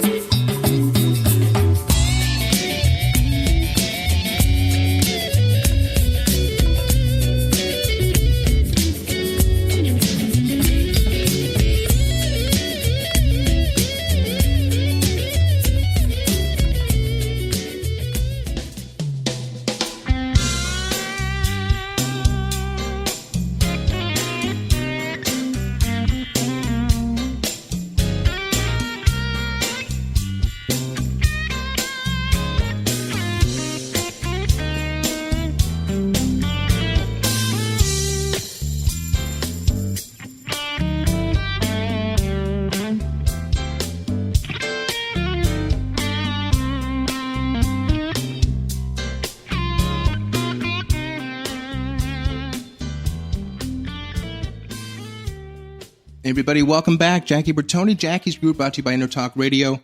Hey, guys, it's segment number 5. We're almost at the end of a 2-hour conversation, and we're having a blast. I'm talking about my in-studio guest, Mr. Troy Dexter, with Wilson Phillips and many, many others. So, welcome back, brother boy. Hey, is there anything that you want to talk about? Anything you want to enlighten the people about out there? Anything I'd want to enlighten the people about? Dang. How's that for pressure? Say that, what's that? I said, how's that for pressure? How's what pressure? I'm sorry. I said, how's that for being put on the spot? Exactly. I'm not sorry. I got a little funky signal there. No, but I can hear you. Cool. Yeah, gosh, enlighten the people. Wow. Well, I think that music is a great thing to do at any level, man. And right. As far as, advice for musicians, perhaps, maybe I'll go down that road. I was definitely, this is all like, ego shit, but I was really guilty for many, many years of, comparing myself to other people, and it kind of held me back. Like it was really a demon until I was probably in my late 30s, I'd say. And when I shed that, I think my whole mental world opened up, and it's just like there's room in the musical garden for every kind of flower, man. The thing is, you got to just find your own voice and be cool with it and develop your thing. I really spent a lot of my early years, copying other people, and then it took me a long time to kind of get out of that, like undo that, I'm just every year that goes by, man, I just kind of get more okay with what I can do and what I can't do. And I think it's just so important to just be okay with what you do, It doesn't have to be the shreddingest or the whatever, but just find your thing that you dig and do it authentically. And I think that's when your whole world will change. So and I agree with you 100%. It's funny that you even use that word shredding. When I interviewed Al Di Meola, Al goes, "What the fuck is the word shredding? What does that mean?" He goes, exactly what does shredding mean? He goes, all the young players out there, they all want to be a Steve Vai. They all want to be a Richie Costin. They all want to, they want to be able to get there and get crazy, but not understanding that there are black keys to play, and, you know what I'm saying? And it's that whole vibe where listen to the young guys out there, listen to the old guys that are on the radio. you got to build the foundation before you build the house. Learn these words. Less is more. When in doubt, stay out. Don't ever be targeted as a busy player. It's no good.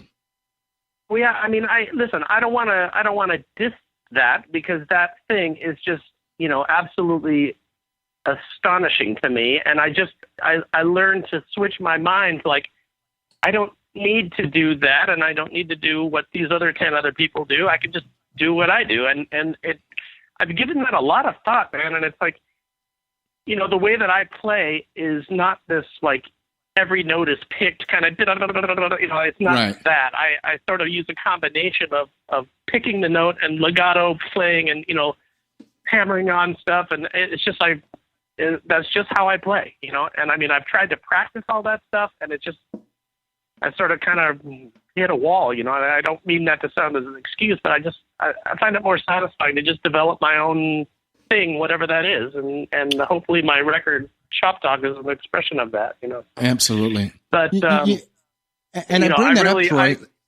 I'm sorry. I bring that up because when we did the last Paula Casino gig together, I had a young guy walk up to me, and he said to me after the show, kind of like a little bit of a meet and greet.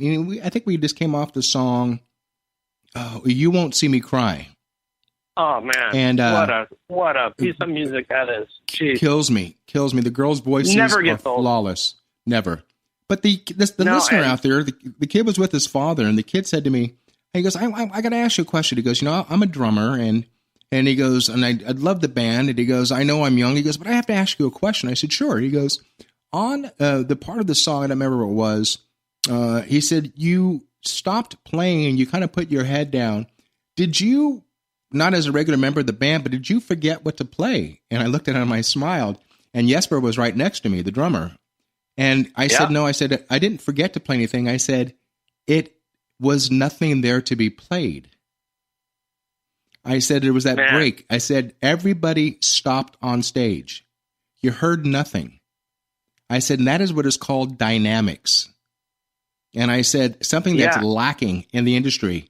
And it's, and again, just learning when to stay out of it. And that song, You Won't See Me Cry, when I hear the girls' voices on that, I just love the fact that when Carney was introducing me, and she was talking about, Jackie's has a legacy with my father, the Beach Boys, Tower of Power, and Michael McDonald. Yeah, I love the fact that you started playing on the keyboard minute by minute. You were playing the opening of that, and I was cracking. In fact, I even showed Michael the video. Somebody shot a video of that introduction, and it was very, very cool, man. And it's funny, Michael. Funny. Yeah, and just so the girls, I told Carney this, but Michael's a big fan of Wilson Phillips. So is his wife, Amy. Oh, really? God, how cool. Yeah. There is a guy who I've had the pleasure of just meeting a couple of times. I've never played with him, but he's played at a couple of benefits that my wife has been involved in putting on and whatever. Right. And this is a guy, whose talent and record speaks for himself, who's just a god in the pop world. And I'll never forget, he's backstage, and he's, kind of getting ready to perform or whatever. There's all this, like, kind of chaos backstage. And he's, like, offering to park people's cars and bring in the drums and move cases. And, you get enough to eat, there is one of the coolest, awesome, down-to-earth, straight-ahead people that Nobody I have ever him. met in my life. I don't think he would remember who I am, but, stop. I will never forget that, man. And you know who else is like that, Troy? You know who else is like that? Is Brian Wilson. Brian has got a stigma of being a disturbed individual or this, that. People say to me all the time, how's Brian doing right now? I said, Brian's doing great right now. And the fact of the matter is, whenever we're at a function, and there's an old person's name, a word function, and Brian's there, there's people that are, salivating and they all want to be around him. And I will be honest with you, and forgive me for being so blatant and not politically correct, but the weirdest fans in the history of music has got to be Brian Wilson / Beach Boy fans. There, I said it. And it's like, and I just don't want, I always say, don't let him know that then of course there's a plethora of questions. How is it with Brian? How is it with this? How, I don't want to talk about it. But the thing is, Brian, the genius that man is, he's still a homeboy, and his personality is very much like Michael McDonald's. Meaning the fact is he knows who he is. Michael knows who he is. Isn't that but something? the bottom, and it doesn't mean anything. They are just, musicians, grunts that are looking for our next gig. And so when I'm around Brian, if I'm hearing you right, it just that's so heartening to hear. And he's it just sounds like he's a decent human being. Not amazing, not like in a bubble. So that's really nice to hear. I've only met Brian one time. We did a show at in Interlochen, Michigan, at that outdoor arena that they have there at the school. Gorgeous, got the photo right on the lake and whatnot. And we actually opened for I don't know if it was the whole Beach Boys, but it was Brian and Al Jardine and like the whole Smile Band. And yeah, he was lovely. He was very gracious and was cool about taking pictures. And I've got that, by the way. I've got that photo.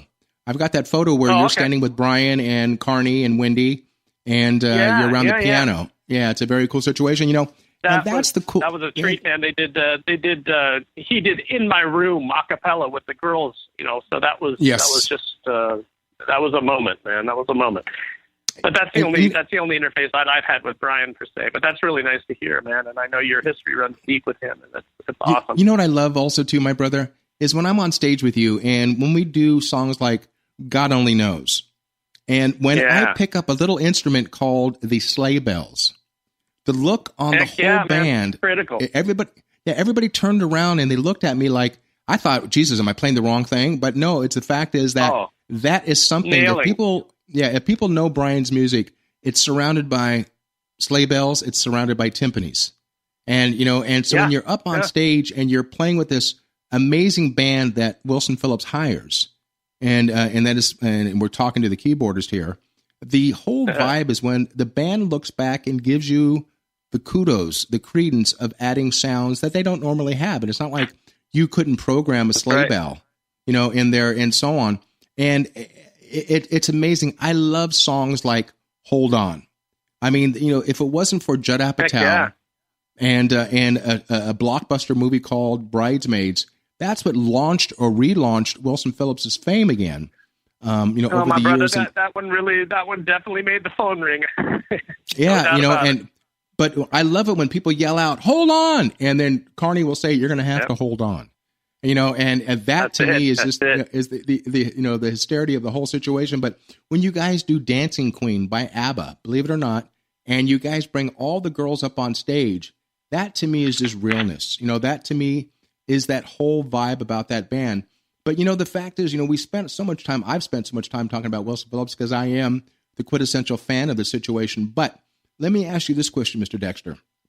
If I was to commandeer your iPhone or whatever your music library would be, or in your car, what am I going to find on that playlist? Oh, my gosh. What are you going to find on the playlist? Gosh. Just shoot from the hip here, but I really lately got into a whole, revisiting the whole, the Crusaders Chain Reaction album and, Sweet. What's it called? Southern Comfort, like that album. Sweet. Been listening to a lot of, for some reason, a lot of Dave Grusin lately. He's one of my favorite, groove piano players, just a phenomenal musician. I still love listening to the old Lee Ritenour stuff. The Eagles album, that was a double album that came out in 2007.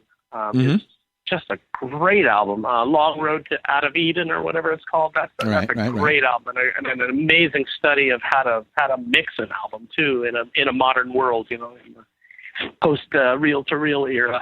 Love that record. I've listened for a long time to the new Kendrick Lamar album. I love that album. Really? Yeah. Just I kind of go all over the place, man. I really do. May I ask a question of you, though? We're 1 week past that we lost a legend, losing too many legends, and we're talking about Mr. Al Jarreau. I was blessed. Huge to album interview, of my youth, right there. Please, it was a soundtrack, and this fact that I actually got a chance to be. To interview him. It was one of the last live interviews Al's ever did, and I'm just so thankful that it was done here in my home.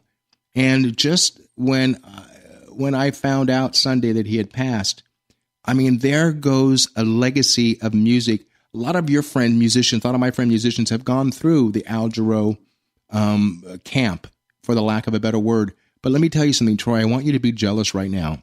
I'm sitting face to face with Al in my home, and we are doing, he's scatting, and I'm playing shaker with my mouth, congas with my mouth. He's playing sax with his hands, and he's and playing bass with his mouth. And I'm looking at this. I'm looking at my wife. One of a kind. Yeah, and if I said if I was to die right there, I would have been happy because I've never played live with Al. But you know what? What I did that day with him was amazing. You, as this great keyboard player musician, did you simply love him growing up? Well, again, I'll be honest. I love the album entitled Jarreau, and then the one before that I think had We're in This Love Together. And those two albums were that was like my Al Jarreau school. And I know his range is so much more deeper than that, but I mean, right. Those two records, when I was coming up, I learned so much about music, and I was just absolutely in awe of his talent and the songs. And I think that that was kind of the whole David Foster, Jay Graydon kind of in their absolutely kind of jazz pop, peak, and that was just amazing stuff.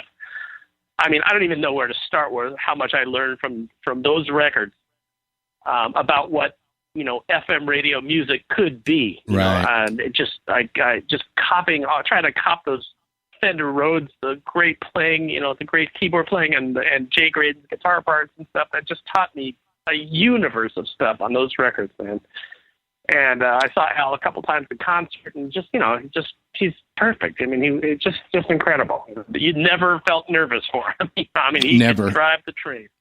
He had told me, and we were talking about health issues, and Al says, Jackie, he goes, I got the voice of a 30-year-old. He goes, even though I'm walking on stage like a 90-year-old, he goes, and my fans don't mind waiting for me as I hobble on the stage. And I tell everybody out there, I've got a thing going on with me called mutiny on the body. And when he said that, because this man, 76 years old, literally the day before he came to my home, he flew in from Montreux. And I mean, and I surprised him. I surprised him on the line with Tris Imboden. And Tris, because Tris had played 27 years before he joined Chicago, and that was like a nice surprise for him, along with Talia, who does my bumper music for 94.7 The Wave, who introduced Al and myself, and she was the reason why he got on the show. And the reason why we are so successful is based upon the guest like I have on Jackie's Groove. And today's guest, Mr. Troy Dexter. Troy, do you believe it? We're going out of segment number 5, and we're going into the last segment. So we're going to bring this all in. We're going to reel it in. We're going to find out how you can how you can find out where Troy Dexter is and where you can buy his music again, and everything that's got to do with Troy and Troy's future endeavors. So when we get back on segment number 6, the last segment out of a 2-hour, is it the last segment, right? Yeah, it is. Out of a 2-hour interview. Baby. Yeah, man, it's going to be fun. So guys, don't go anywhere. We'll be right back with Mr. Troy Dexter. And I'm going to bring on my partner in crime, my CEO, Mr. Florentino Buenaventura. He wants to meet you also. So with that said, guys, don't go anywhere. Great. Jackie Bertoni, Jackie's Groove, brought to you by Intertalk Radio. Mr. Troy Dexter. Don't go anywhere. Segment number 6 coming up.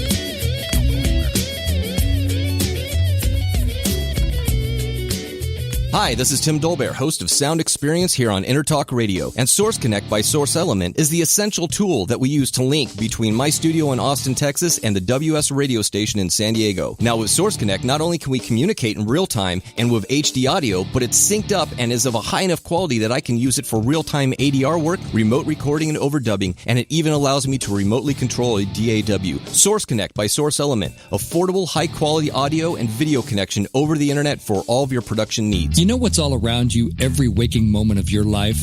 Marketing. You're choking on it. I'm Scott Robertson, and when it comes to strategic PR, branding, and marketing, I've seen it all. And actually, I'm still seeing it because bad marketing never sleeps. Join me each week on May the Best Brand Win, right here on Intertalk Radio, and learn how to make the marketing for your brand unforgettable. Make this your vinyl night. I'm John J.R. Robinson, and every week, music creation comes alive through stories, experiences, and sounds when vinyl records filled our hearts and minds. My friends and I share our tips and techniques used in creation of iconic tracks for recording artists such as Michael Jackson, Eric Clapton, Quincy Jones, and Steve Winwood, to name a few. Vinyl has emerged hot, and the soul of vinyl defines art and passion which burns deepest at night.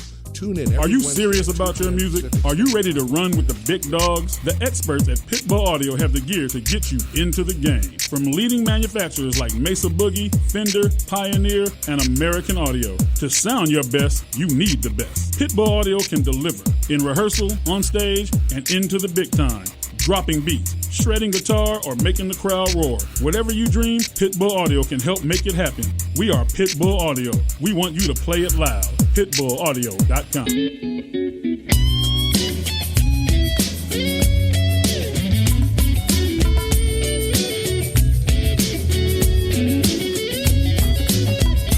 Welcome to Jackie's Groove. Come journey with us through the rhythm of the music business with your host, Jackie Bertoni.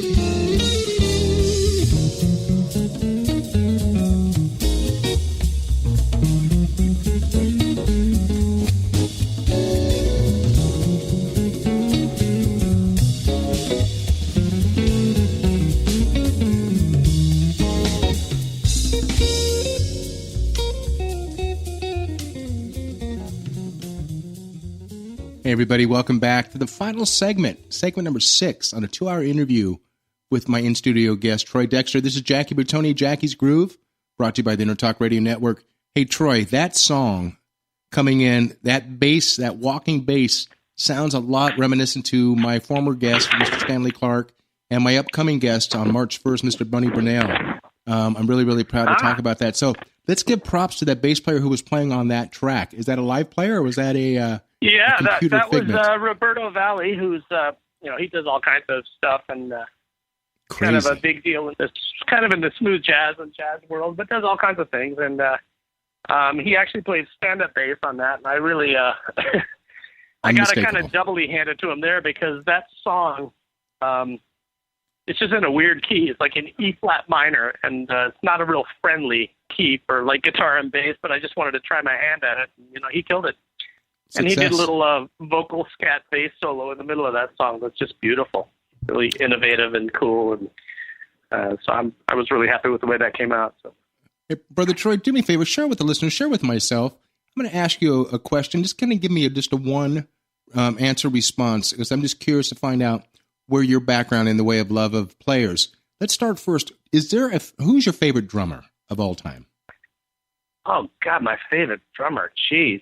I always have favorite musicians, depending on the style of music. But, I mean, God, I encapsulate it, though. Give me one drummer. I have to go with the classics, Jeff Porcaro, Steve Gadd, John Robinson. I mean, those players, of course, gentleman we just lost, Clyde Stubblefield, of course. Of course, the Funky Doctor, man. Bernard Purdy. If I could play with him, that would be way up there. Cool. And Keyboardist. There's just keyboardist. Well, I would have to say way on up there is my mentor, who I studied with privately, Mr. Terry Trotter. Terry played with Larry Carlton for many years, but he's an amazing classical player. And he's also the piano player that you'll hear on Everybody Loves Raymond. I mean, he and of course. I think Rick Marotta, and he kind of put that whole music together. But Terry is just, I just love him and love his playing and love his sense of harmony. But I dig guys like, Michael McDonald, Dave Grusin, kind of more the groove. Joe Sample, right. way up there. Guys who can blow through chord changes but groove their butts off. That's what I'm drawn to. Guitarist? Oh, it all depends on the style. Fusion. Fusion. Fusion. I'm not really an avant-garde fusion as much as I respect those kind of players, but I love. I really do love the Larry Carltons, the Robin Ford, the Michael Landau, of course, Lukather, Joe Pass. I mean, there's just the list goes forever. Just depends on the style. Tommy Emmanuel, amazing acoustic player. Okay. I love Don Felder from the Eagles. Who taught me so much. Fingers crossed we have him coming up in the next couple of months, man. So Amanda Kagan. Wouldn't that be something? Yeah, Amanda Kagan, his PR girl. Amanda, I know you're listening. Get him on the show, please. Cool. Okay, and the last important question here. Last of the musicians itself. Think hard about this. Think really, really hard, Troy. Who is your favorite percussionist? Go ahead. Oh, well, it's got to be, Jackie Bertoni is like... Thank you, folks, very, very much. This is Jackie Bertoni, Jackie's Groove. The show is over with. That's it. I had to walk into that one. Hey, Troy, we're blessed. We're blessed of what we've accomplished here on Intertalk Radio. It's been a long, grueling haul for the last year. We launched it a year ago in December, so we're going on almost 14 months now, and we're knocking down the numbers. And it's because of guests like you. But I got to tell you, as you talked earlier to Paul Berezetsky, our COO and our engineer and the guitar player, he keeps it going. My producer, come on, my producer Megan Wynn, she keeps it all together. She's the one that brought you on. She's and then our accountant, our CFO Alex Chesney, keeping us in line and away from the IRS. And the person I want to bring on right now, who I love him like my brother. We've only known each other for about 15 months. But there's certain people in life you meet that you would take a bullet for. He's not one of them, but the bottom line is I love him with everything. So with that said, I'm gonna step back for a second. I want to introduce Florentino Buenaventura to Troy Dexter. Gentlemen, say hi. Hey, Troy, what's going on, man? Florentino, so nice to meet you. As I said on the break, man, I know we've been Facebook friends for a minute, but it's nice to hear your voice and meet you like this. Definitely following each other. I'm glad, actually, Jackie said that, because now I don't have to pay him $20. If he would have said I was that guy, then I would have had to pay him another $20. And he's already, he's got 3 shows now. And it's starting to be an expensive proposition for all of us over here. Now he's doing great. We love Jackie and everything that he's about with the radio network. He is definitely the voice for us, so it's awesome. And right on. It's good to actually, like you said, to actually talk to you, because it's funny how this is really, it's a big industry, but it's a small industry. We all seem to know each other, and everybody kind of has a friend. 6 degrees of Jackie, I think. I think it's I think it's like 1 or 2 degrees of Jackie in the music world for sure. Yeah, pretty cool. I don't think there's anybody he doesn't know, man. I just it's one of those things where it's like, we're thinking about getting this guy for you here, Jackie. Oh yeah, I know him. We played back in this day and that day, so it's really cool. So with that, I know, man. Jackie runs deep, man, and it's beautiful to see this whole scene, flourish out of all the great people that he knows and who he's had on and stuff. So I love you guys. Thank you. Man. Next time you guys blow smoke up my ass like this, let me get a chance so I can get my legs stronger so I can stand up, okay? And we'll be good. Florentino, do your job here, brother. To patronize the man. I can't talk to my brother over here. I finally get a chance to talk to Troy. There you go. First off, I know I'm supposed to be doing a job, but I wanted to tell you that your CD is actually the CD that's in my car right now. Cool. Bless you, brother. I don't listen to CDs very often, but when I do, it's Troy Dexter. That's how it goes, man. Oh, man. Thank you. And Jillian, thanks, man. That means a lot coming from you, man. Yeah, hey, man. And I hope that someday we can make noise together. So. I was blessed with a copy that you gave to Terry, so I was thank you for that. And with that said, we want to get your music out to more and more people. We want people to know. I mean, people know you playing for all the great talents that you played for, but we really want them to experience what I've experienced and what some of the the little bit of love that they got a chance to get today. But how can everybody find out more about you? Well, I always post stuff on Facebook. Right now, I'm, if you follow me on Facebook, then I'll post anything and everything, and often with regards to, what's going on with me musically and where I'm playing and stuff like that. As far as getting the CD, like I said earlier, the best thing to do is to go to cdbaby.com/Troy Dexter, or, find out where they sell my CD on rocksellarmagazine.com, like rock and then seller, CELLAR. And so I guess this is a good time to make kind of my formal announcement. I'm actually going to be doing my CD release show, if you will, thanks to the help of Lori Reimer, is producing the show. And she's just been a great help and nudging me along. But it's going to be June 2nd, Friday night, at Vitello's in North Hollywood. I'll be doing my big CD release show, if you will, and I'm really looking forward to that. So that's where my energy is going to be going. And of course, if you want just digital copies, iTunes and Amazon, you can get the CD as well. My website is down right now. I'm revamping it, but it's troydextermusic.com. And but really, Facebook is really, as of late, and Twitter have been like the more better ways of finding out what I'm doing. So, and I'm pretty active on those social media sites. So. Awesome. Well, hey, let's shoot me over your invites for the show, and we'll push it out to everywhere we can to get you. Man, I really appreciate it. I mean, it is sometimes an act of Congress to, no matter how famous or whatever, or how much marquee value you have, to get people to show up to a show in Los Angeles. More than ever, it takes a community to raise a musician. So. Yes. So any kind of support like that from you guys is greatly appreciated, because I know your reach is large, and you guys have a good listenership. So thank you very much with that help and for that offer, and I will definitely keep in touch and keep you guys posted.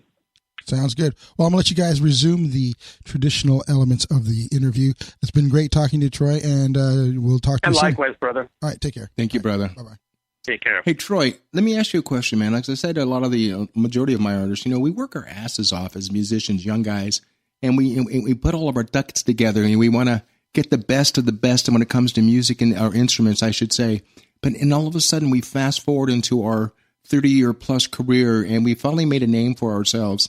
And then all of a sudden we've got the money, maybe not a lot of it, but enough money to go out and buy the rig that we really always wanted to play. But we find ourselves being blessed now because we have a thing called, and it's greatly changed now than it was years ago, but called endorsements, where your likeness, where your notoriety, where your fame is brought into these major companies that actually use Troy's face, his music, and so on and so forth. So, and we're forever grateful for that. So with that said, would you take a couple minutes here and give a shout out to the people who backline Troy's life? Yeah, I mean, when we travel with Wilson Phillips, I mean, I always have a Yamaha motif, two Yamaha motifs, and then the Hammond organ. So I mean, that stuff is great. That I don't have a deal with them where they like just hand me the instrument to own, but it's always there, and they make great stuff, and everybody in the world uses their stuff, and it's hard to beat. So there's that. I mean, as far as endorsements, I don't have a ton of endorsements. The main one that I have is a string endorsement with Tomastic Infeld strings, and they just make fantastic stuff. And I got that. Cool. Got to give a shout out to my brother Carl Verheyen and bass player Dave Murata. They were both they kind of helped me set that up. And Carl, of course, is just phenomenal. Amazing one of the guitarist. Greatest guitar players in the world. Yeah, Absolutely. Greatest in the world. And Dave is fantastic. Done a lot of playing with him too over the years, although it's been a minute. But they helped me with that. And other than that, I'm just kind of Gibson, Fender, and I'm kind of a diehard Mesa Boogie amp guy, and just kind of keep it simple like that. That's kind of my main the broad stroke of my rig, both on keyboard and guitar. So. Yeah. Write it down, kids. Write it down and patronize those players too. I mean, everybody's got their favorites. Trust me. And I don't want to get because I'm not political at all, but I want to get not even PC here. But let me ask Troy Dexter a question. Troy, do you understand today's music?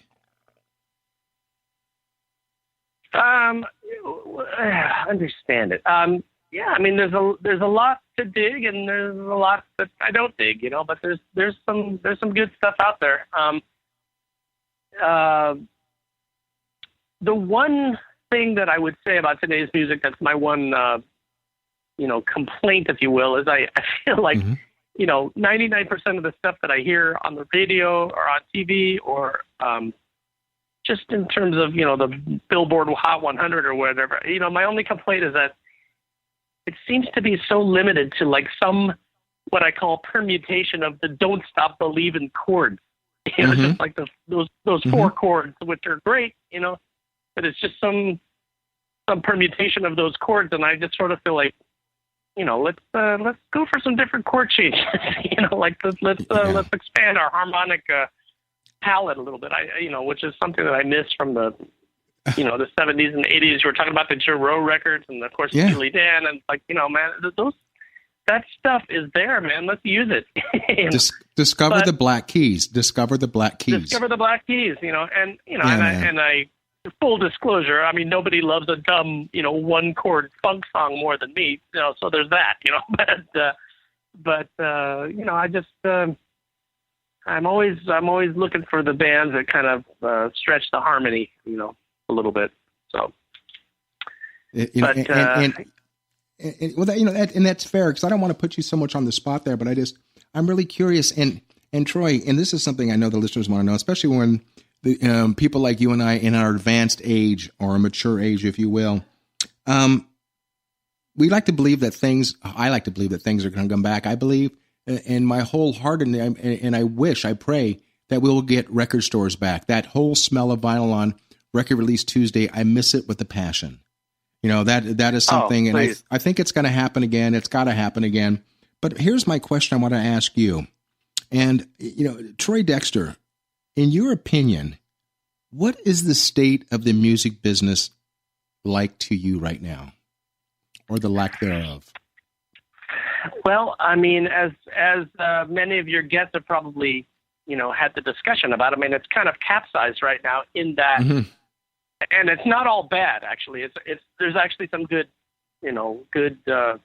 things about it right now that have kind of leveled the field, and with technology and stuff, it's kind of made it fair game for anybody to make a record, for better or for worse. It makes it doable. But the main thing is that your music, if you make a CD, for example, it has now become like a calling card versus the thing that you make money on. I mean, it just means that, you'll get, some DJ will find you. It's a great calling card to get into a club, but you got to get out there and work your ass off and promote it and make your money on your gigs, your ticket sales, and your merchandise.